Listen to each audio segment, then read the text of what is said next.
person in the world has the potential.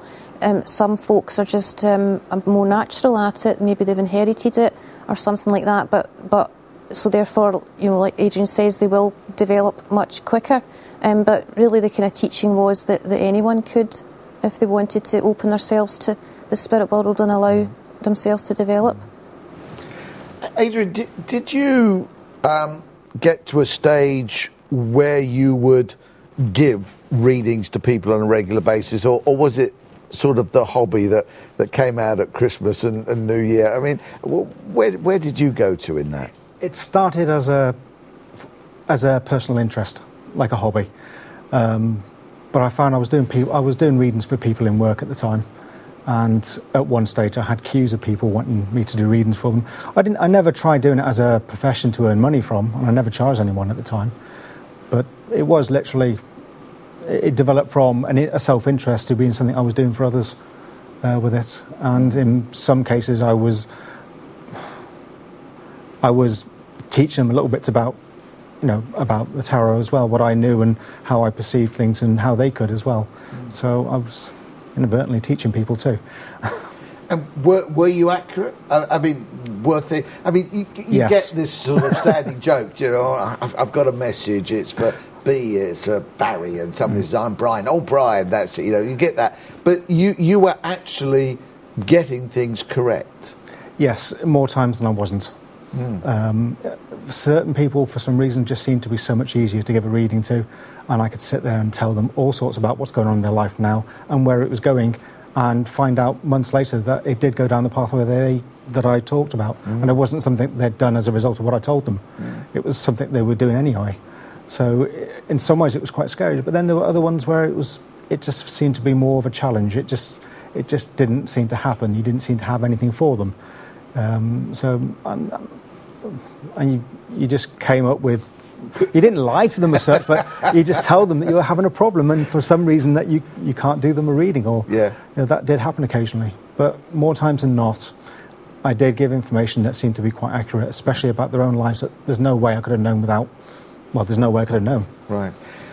I think it's true that not every medium is like that. I think some sort of work off of things that people say to them, and it's more intuition than that. But what you are saying, of course, is there was a supernatural source. There was a source outside of you, or inside of you, but a source beyond just your natural mind that was actually communicating to you this information. Yeah, I never heard voices, but yes. Yeah. So. Yeah. Now, did you have a sense of power? Did you feel, hey, this is great, I've got power over... I mean, I've talked to some spiritualists in the past that feel that, and I'm not sure all do, but did you have that sense? Yeah, I did. There was, I mean, I virtually word for word there, I remember at one point saying to myself, wow, you know, I've got this ability, you know, this is fantastic. And I did see it that way. I did perceive it that way. Right. Now, did you ever sit down and think to yourself, where does this come from? Because one of the questions I always love to ask, you know, when I meet people that are in occult, supernatural, spiritual realm, that have different experiences, but all the same, they feel something, they think something, you know, as you say, sometimes you hold an object and you get a picture, and, you know, whatever it is, and whether it's a crystal ball bumps on your head or whatever it is. And you get that. I always ask them, but where does that power, where does it come from? Did you ever stop to think, if I'd have met you while you were still in that, and I'd have asked you that question, how would you have answered me? Yeah, right. That's normal. Where does it come from? Where does it come from? I wouldn't have been able to say at the time. Right. Yes. Because I didn't have a biblical background to base my foundations on.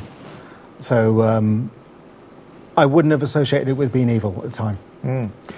It's interesting because most answers I have got are that answer. To one form or another, in summary, it's what you've said. Yeah. So you felt, again, I don't want to put words in your mouth, but again, usually what goes on after that, and tell me if this is what you feel, because it was good, because it was doing good. You were not doing any harm to people. That's what usually people say. It must be good. That was your reasoning as well, was it? Yes, absolutely. Yeah. And was that your reasoning, Laura? I mean, because it doesn't do harm, it must be good. Well, definitely. I mean, the so-called spirit guides and so-called dead relatives seem so genuine and authentic, and people were helped a lot in their life. So certainly didn't doubt there was anything wrong with it, or certainly didn't think the spirits might be impersonators or, masquerading, trying to be the relative. Trying to pretend. Yeah. No, we never would have thought that at all. So we totally thought it was really good. And if anyone who wasn't a spiritualist, said something nasty to us about it, we'd be really quite hurt and feel that's rather cruel. We're good people and it's a good religion. Yeah, definitely. Did anybody ever say to you, "It's of the devil"?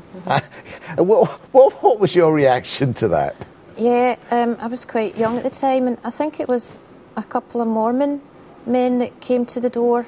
And they got chatting, and I said, "No thanks, I've got my own religion." They asked what it was, and one of them did literally point at me and say, "You've let Satan into your house."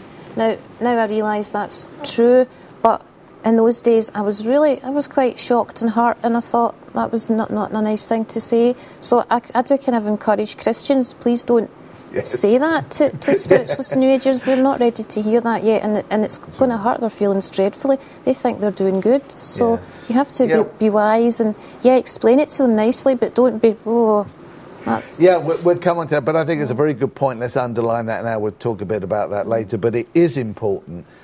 You can't condemn them, because here both of you, and genuinely at that time you felt what you were doing was good. You didn't feel it was bad. Therefore there was no way in which, until you had that conviction, there's no way you could be condemned for what you were doing in that sense.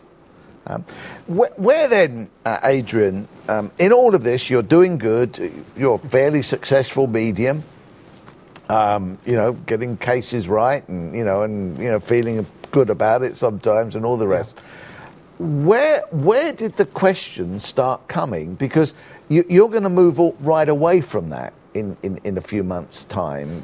From that, where did that all begin? The doubts, the questions. Is it God? And coming to that conclusion. How did that start? Well, for me, it was actually the breakdown of my marriage 5 years ago. Really? So. I first found myself, when I was going through my divorce, I found myself one night sitting outside a locked church at 7 o'clock, crying my eyes out, and I said, "God, help me. Things are falling apart here." And he answered.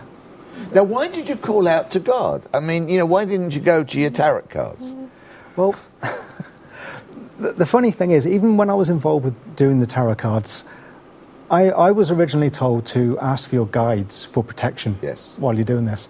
And I had this funny idea in my head was, why would I ask my guides for protection? Why don't I just ask God for protection? Because if there's anything bad potentially going to get to me, I'd rather have God on my side than I would a third party. so that's what I found myself doing. Yeah. So to me, it just seemed natural. At the end of the day, the ultimate power is God.